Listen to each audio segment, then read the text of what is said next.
ஒரு முறை அல்லாஹ்வின் தூதர் ஸல்லல்லாஹு அலைஹி வஸல்லம் கடும் பட்டினி, பயங்கரமான பசி. இப்போ அபு அய்யூப் அன்சாரி வீட்டுக்கு விருந்துக்கு போறாங்க.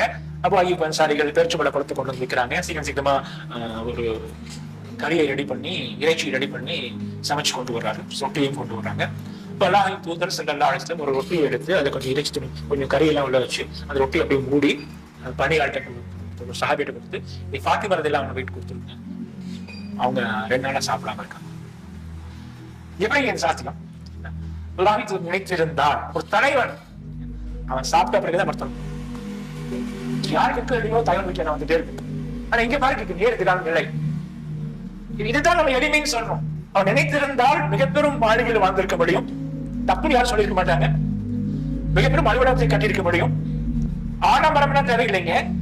ஓரளவுக்கு நல்ல வசதியான வாழ்க்கையை வாழ்ந்திருக்க முடியும். யாருமே குறை கண்டிருக்க மாட்டாங்க. ஆனால் வாழல, எளிமையா எல்லாம் இருந்திருக்கும்.